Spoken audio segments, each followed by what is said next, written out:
Olá, meus amigos. Que Deus abençoe vocês. Que o Espírito Santo, o Espírito de Deus, o guia dos filhos de Deus, o guia daqueles que Jesus salvou, venha instruir cada um de nós no caminho que nós devemos seguir, nas nossas escolhas, nos nossos pensamentos, os nossos olhos, os nossos corações. Ele venha reinar de fato e de verdade dentro de cada um de nós, para que saibamos qual seja a sua boa e agradável vontade para cada um de nós. Nós falamos ontem sobre a malícia.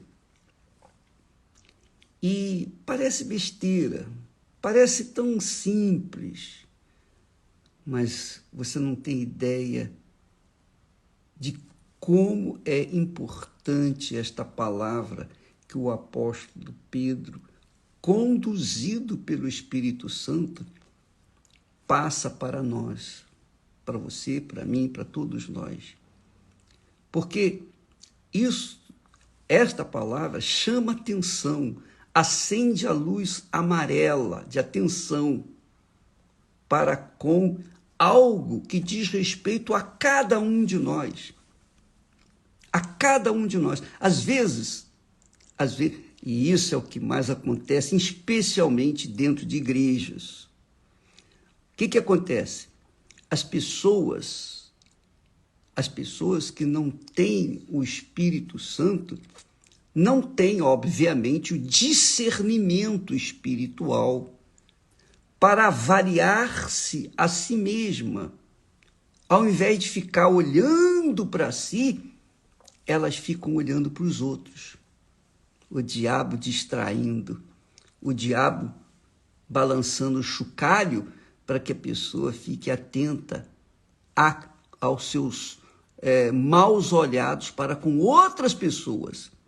Ao invés de olhar a si próprio, elas ficam olhando para os outros.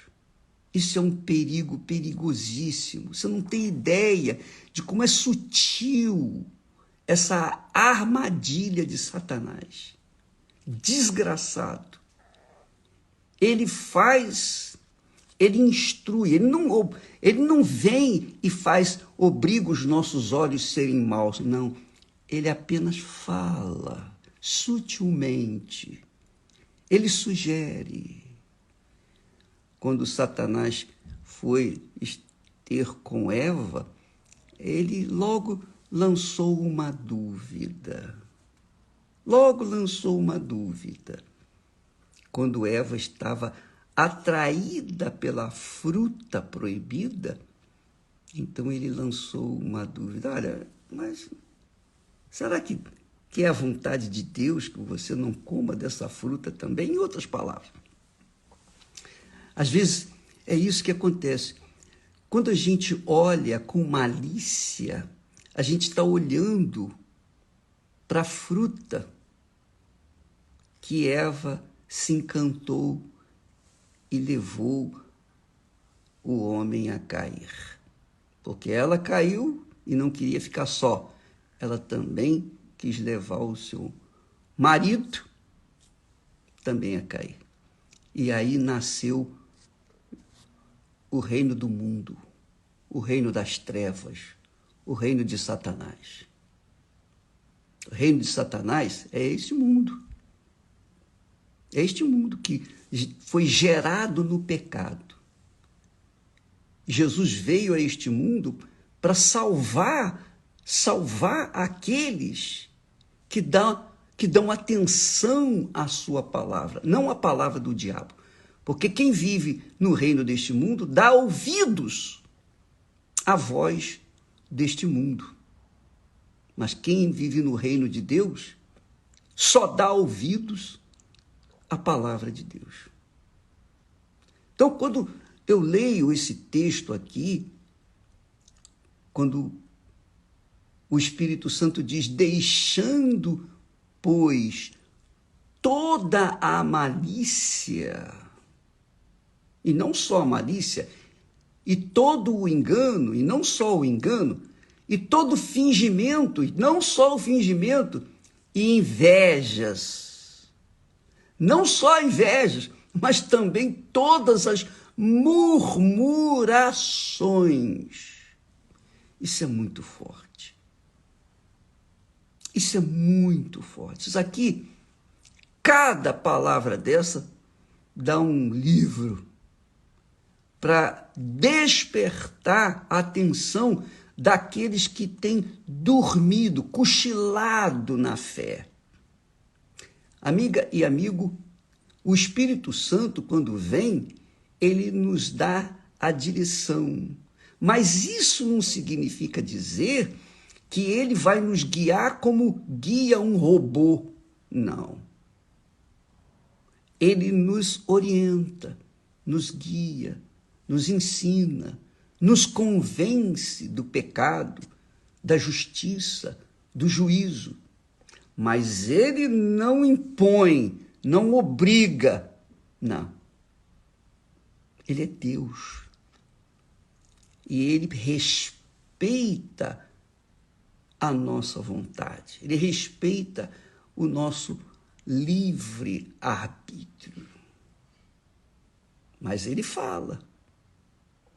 Com certeza ele deve estar falando com você neste momento.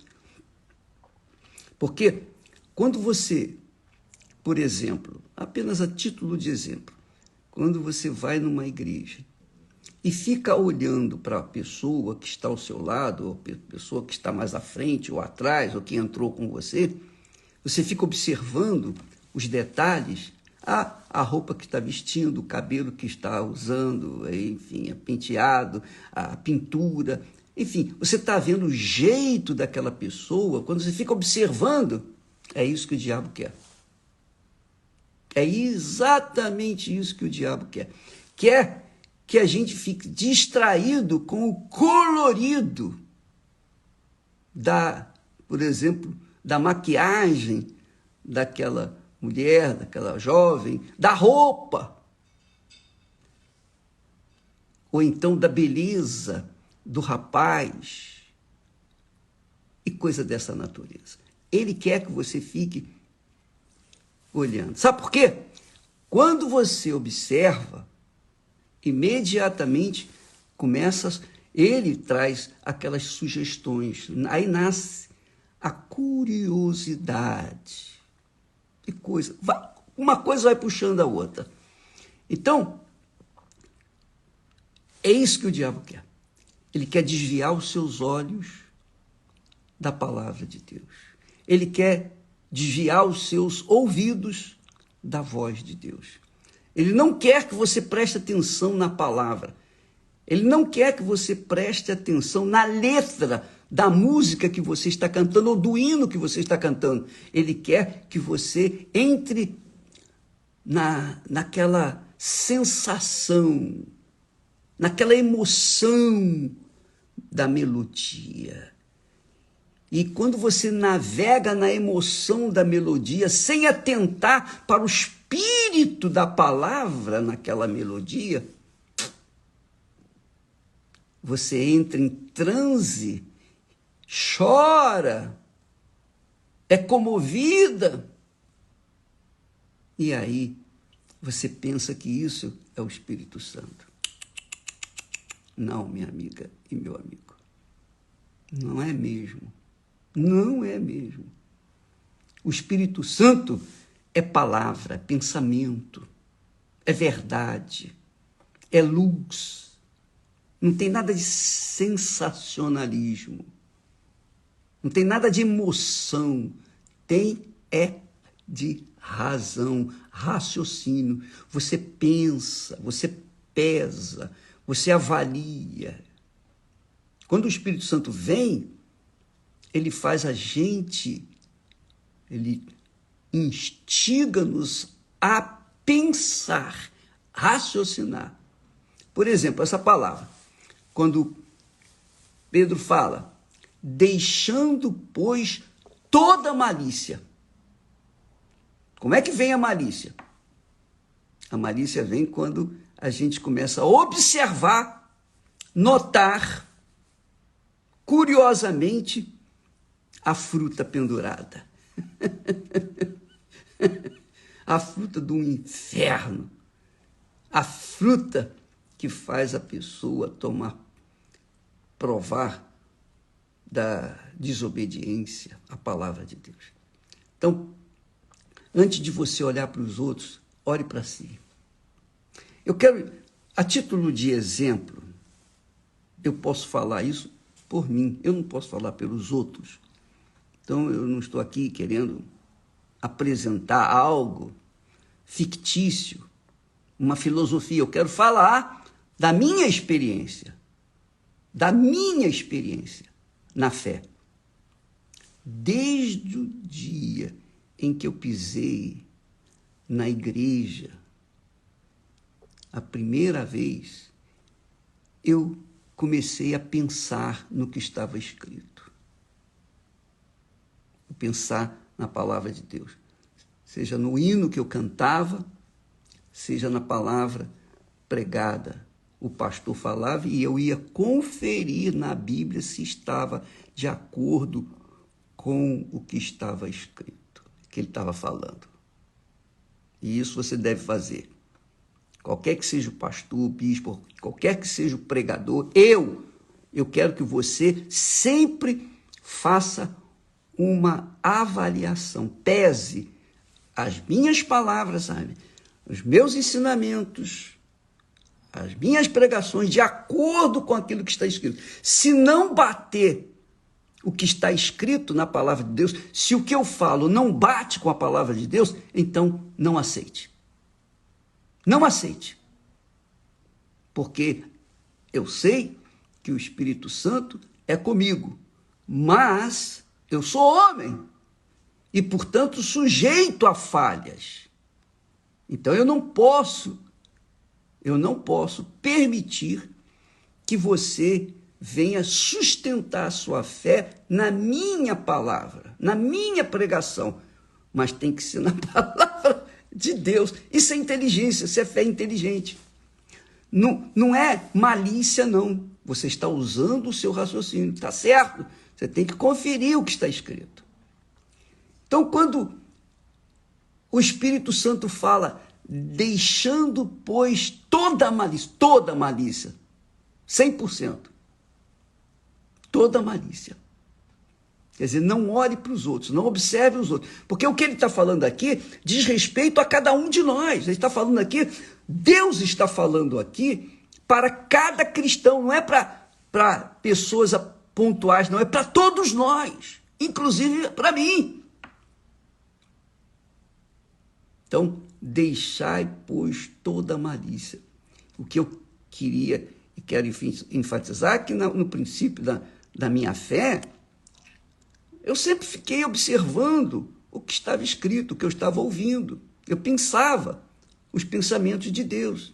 Eu queria saber, eu queria conhecer, eu queria salvação. Eu não era salvo, eu estava em processo de gestação, digamos assim. E eu tinha esse princípio comigo, não ficar observando os outros, não ficar olhando para fulano, beltrano ou cicrano, seja lá quem for. Eu ficava focado na minha pessoa, porque era eu que queria ser salvo. E se eu quero ser salvo, eu tenho que cuidar das minhas escolhas. E se diz lá, deixando, pois, toda a malícia, então eu tinha que cuidar de mim. Você tem que cuidar de você. Não fique olhando para os outros. Porque não adianta você querer ganhar os outros, não adianta nós ganharmos os outros e perdermos a nossa própria alma. Não adianta a gente pregar para os outros e não assimilar para nós mesmos o que nós pregamos. deixe toda malícia, toda malícia, qualquer que seja a atenção que o chocalho do diabo chama, né? Faz acender a atenção, puxar a atenção para si, você não vai cuidar disso, você vai cuidar do que Deus fala. Você vai para a igreja, você vai buscar a presença de Deus, vai no pensamento, nas coisas de Deus. Não fique preocupado ou ocupada em pensar nos problemas alheios. Olhe para si. Porque para você poder receber, você tem que investir a sua vida, colocar toda a sua vida no altar. Não adianta você subir no altar com o coração preocupado, não é mesmo? Com o coração em dúvida, com o coração cheio de mágoas ou malícias. Então, cuide de si próprio, cuide de você, ore para si. Se você quer ajudar alguém, ore para essa pessoa, peça a Deus por ela, tudo bem. Mas você não pode ficar observando pessoas ou coisas. Você tem que olhar para si. Porque a salvação, minha amiga e meu amigo, a nossa salvação custou o sangue do nosso Senhor e Salvador Jesus Cristo. É muito preciosa, é muito rica, é infinitamente rica. E não é fácil. Não é fácil. Não é sambando que as pessoas vão alcançar o reino de Deus. Jesus disse que o reino de Deus, desde os dias de João Batista, é tomado por violência. Você tem que... Não é violência contra os outros.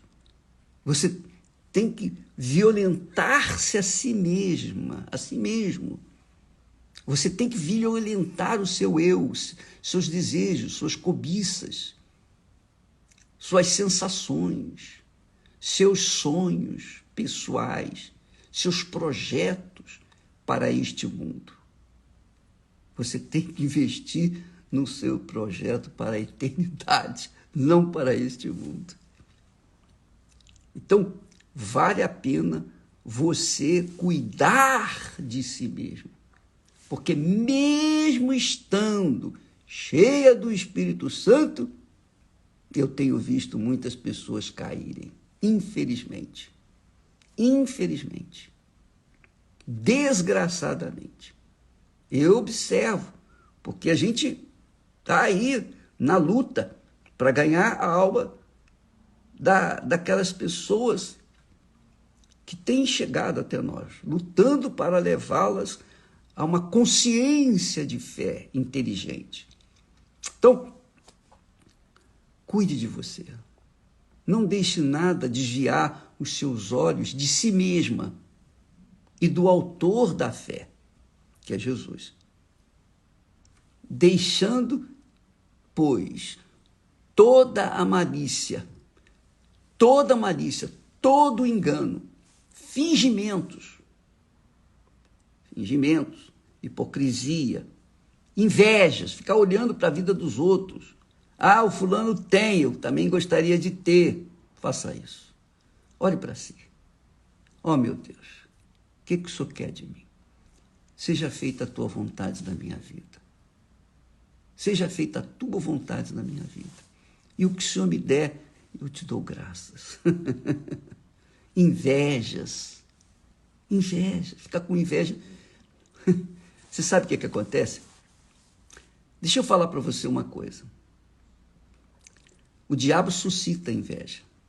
O diabo traz aquela sensação. Poxa, tá vendo? Ah, aquele irmão ali tem um carro assim, tem uma vida assim, tem uma casa assim, tem dinheiro, tem isso, tem aquilo outro. E você? O que tem?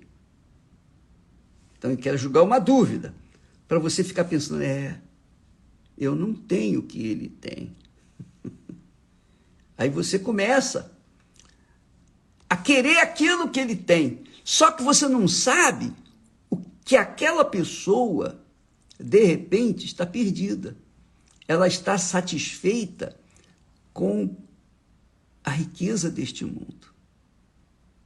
E Jesus fala quão difícil é para as pessoas que confiam nas suas riquezas herdarem o reino de Deus, ou entrarem no reino de Deus, ou herdarem o reino de Deus. Porque as pessoas confiam naquilo que veem, tocam, que são as riquezas. Mas esse é um outro assunto. Mas o que eu quero focar, que você não esqueça, não fique olhando para os outros. Porque se você olhar para os outros, certamente vai suscitar malícia, engano, fingimentos, invejas e inclusive murmurações, que ele fala aqui. Murmurações, que nós vamos falar outro dia. Tá bom? Entendeu? Eu sei que você entendeu. Sabe por que você entendeu? Porque o Espírito Santo falou aí dentro de você, convenceu você. Você pode ler isso lá em 1 Pedro, primeira carta de Pedro, capítulo 2, e versículo 1. Eu vou deixar aqui registrado para você meditar depois, ver na sua Bíblia, ler, meditar, raciocinar, pesar, avaliar e chegar à conclusão de que é isso que você tem que fazer. Desejai afetuosamente, como meninos novamente nascidos, quer dizer, crianças recém-nascidas, o leite racional, não falsificado, para que por ele vades crescendo. Amanhã estaremos falando mais a respeito disso. Deus abençoe todos vocês. E até lá. Graças a Deus.